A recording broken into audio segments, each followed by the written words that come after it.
오늘은 예방하는 지혜를 터득하라, 예방하는 지혜를 터득하라, 이런 제목으로 말씀을 선고합니다.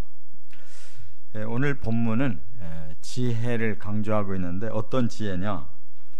사전에 잘 해결이 돼서 큰 일이 벌어지지 않게 하는 이런 예방의 지혜를 말씀하고 있어요. 우리가 독감이나 큰 병에 걸리지 않도록 예방하는 주사를 맞잖아요. 그와 같이 예방이라는 말은 미래 예자, 뚝방자예요. 미리 뚝을 싸놓으면 그냥 큰일이 벌어지지 않잖아요. 이와 같이 우리들의 삶 속에 하나님이 주시는 지혜는 큰일이 일어나지 않도록 사전에 잘 해결을 해서 이렇게 하나님이 주시는 지혜를 활용하고 살아야 된다 하는 말씀입니다. 세 가지 지혜를 말씀했는데, 첫째는 9절에 보면 허물을 덮어주는 지혜가 있다 이렇게 말씀했어요. 사람 간에 허물이 없는 사람이 없습니다. 그런데 이 허물에 대해서 두 가지 태도가 있어요. 허물을 드러내는 경우가 있고 허물을 덮어주는 경우가 있어요. 어떤 것이 더 좋은 결과를 거두느냐? 서로 허물을 드러내기 시작하면 둘 다 망하고 세상은 험악해지는 것입니다. 그렇기 때문에 하나님의 사랑은 덮어주는 사랑이에요. 우리가 죄가 너무 많은데 하나님이 덮어주셔서 우리가 살고 있는 거지, 하나님이 고발을 하시면 이 세상의 천지가 다 뒤집어질 거예요.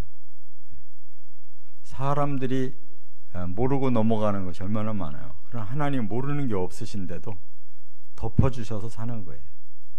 그렇기 때문에 여기 본문에 그렇게 말씀했잖아요. 여기 9절에 보면 허물을 덮어주는 자는 사랑을 구하는 자요 그랬어요. 그러니까 이 허물을 덮어주는 그 근본 마음이 뭐냐? 사랑하기 때문에.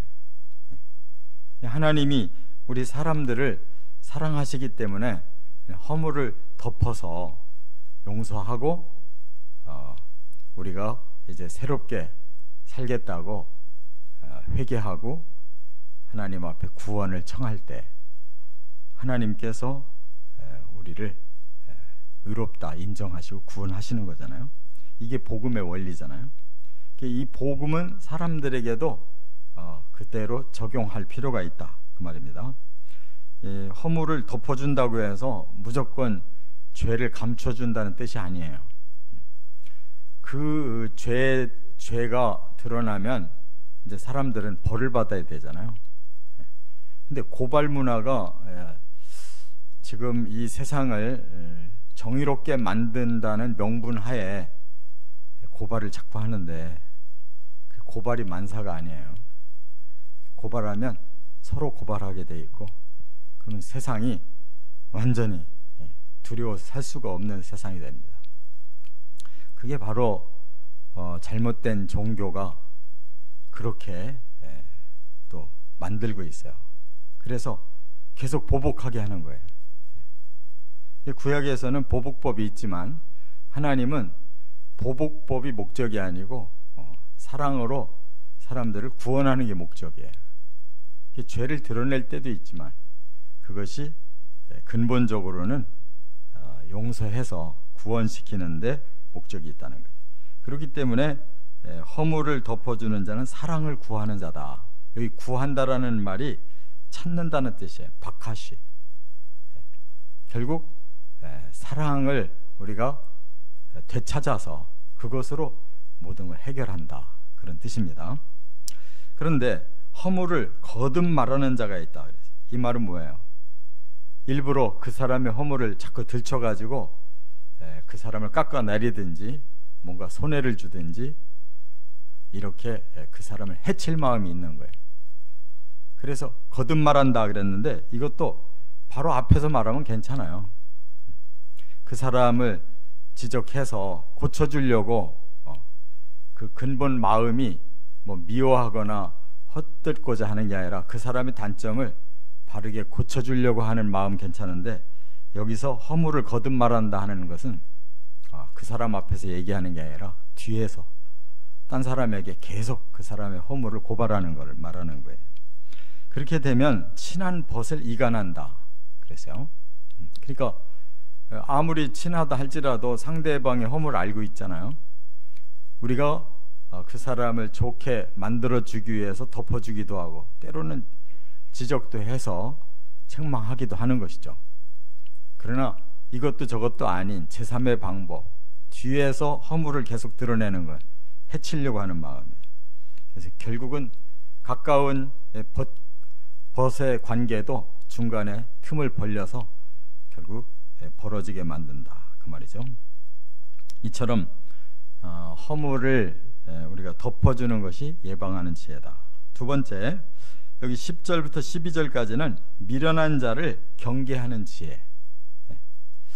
미련한 자와 같이 있으면 함께 미련해질 수가 있고 그 미련의 행위가 옮겨와서 더 큰 문제가 일어날 수가 있어요.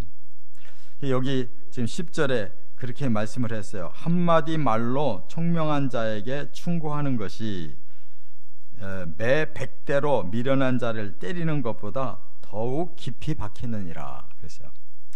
미련한 사람은 100대를 때려도 고칠 줄 모른다는 거예요. 그러나 총명한 사람은 한 번만 바르게 충고해도 그 사람의 마음에 깊이 박혀서 돌이키고 변화된다 그런 말이에요.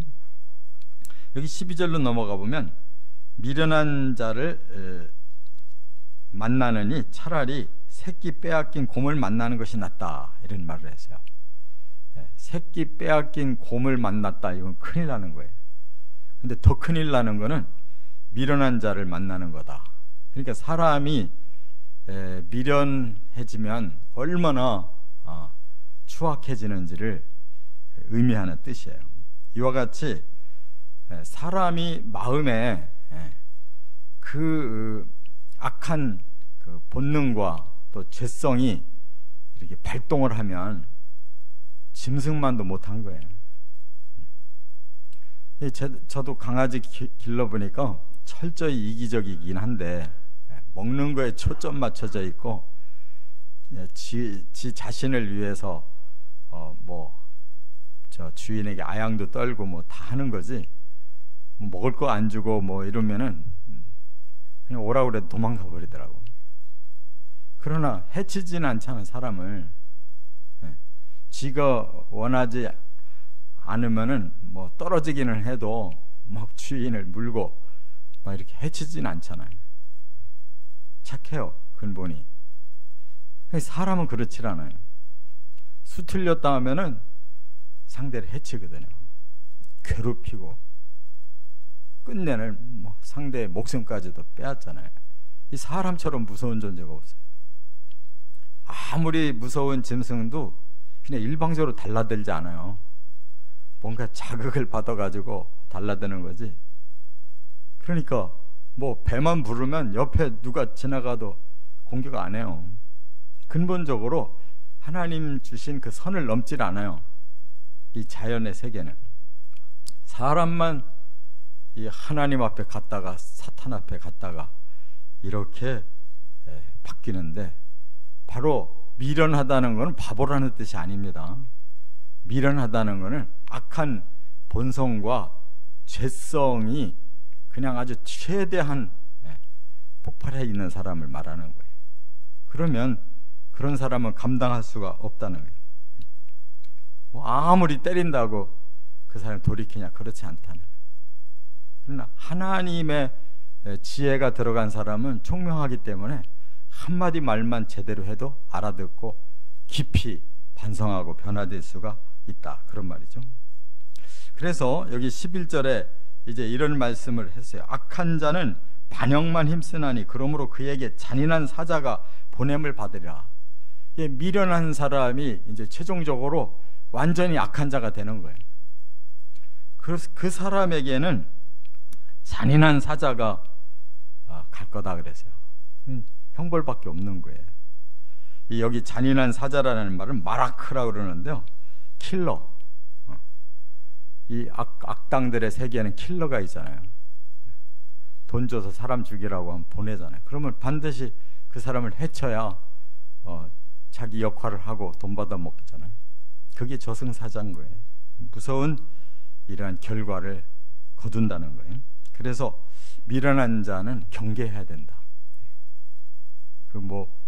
그들에게 계속 붙어 있다가는 끝이 이렇게 험악하게 된다는 거예요.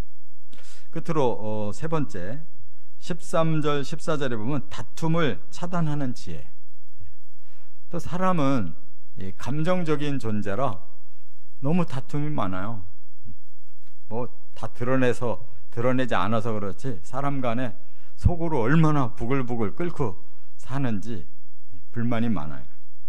그런데 여기 먼저 14절에 보면 이렇게 말씀했어요. 다투는 시작은 뚝에서 물이 새는 것 같은즉 싸움이 일어나기 전에 시비를 그칠 것이니라.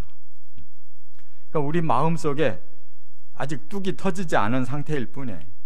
우리의 감정은 이미 상해 있고 상대에 대한 불만이 가득하고 조금만 더 건드렸다 그러면 폭발할 것 같은데 폭발시키면 안 된다는 거예요. 그래서 그 전에 뚝에서 물이 새기 시작하면 그거 막아줘야지 그냥 놔둬버리면 뚝이 무너지면 큰일 나는 거잖아요. 그렇기 때문에 다툼은 사전에 그쳐야 되는데 그게 뭐냐? 시비를 그쳐야 된다네. 자꾸 따지기 시작하면 한이 없는 거예요. 멈추는 사람이 이기는 거예요. 참는 사람이 이기는 거예요. 그래서 여기 13절에 이렇게 말씀했죠. 누구든지 악으로 선을 갚으면 악이 그 집을 떠나지 아니하느니라. 조금 섭섭했다고 조금 억울했다고 그냥 악으로 나가면 그 악은 돌이킬 수가 없는 거예요. 계속 더 커져서 끝장나는 거예요. 그러니까 그 전에 우리가 막을 수 있어야 된다. 호미로 막을 걸 가래로도 못 막는다, 그런 말이 있잖아요. 이와 같이 세상의 이치는 작을 때 해결하지 커지면 못하는 거예요. 만초유 불가제라는 한자가 있어요. 이 말은 풀이 지나치게 무성해지면 없앨 도리가 없대요. 풀 아무것도 아닌 것 같아도 풀이 억세게 자라기 시작하면 감당 못합니다. 그러니까 우리의 마음에 그렇게 그런 요소들이 너무 많아요. 그것을 그냥 내버려 뒀다가는 우리가 감당할 수가 없다는 거예요. 베드로전서 3장 9절에 보면 그렇게 말씀을 했어요. 악한 자에 대해서 어떻게 다뤄야 되느냐? 도리어 복을 빌어줘라. 왜 그게 올바른 방법이냐면 예수님은 심지어 원수를 사랑하라고 그랬는데 사탄을 사랑하라는 뜻이 아니에요. 사탄에 의해서 원수된 상대를 사랑해야 된다는 거예요. 그래야 사탄에게서 건져낼 수가 있는 거예요. 그러니까 철저히 사람은 사랑하는 존재지 원수가 아니라는 거죠. 사탄에게 속아서 서로가 원수된 상황일 뿐이에요. 그러니까 우리가 그걸 알고 더 마음을 넓혀서 우리가 이 다툼을 사전에 차단할 수 있는 게 지혜다, 이렇게 말씀했습니다. 우리의 삶에 이런 것들이 쉽게 이렇게 가능하면 성경에서 이렇게 교훈할 필요가 없죠. 어려우니까 이렇게 해야 된다라고 다시 강조하는 거예요. 허물을 덮어주고 미련한 자 가까이 하지 말고 다툼을 사전에 차단하라. 우리의 삶이 점점 더 주의 지혜로 성숙해져 가시기를 주의 이름으로 축원합니다.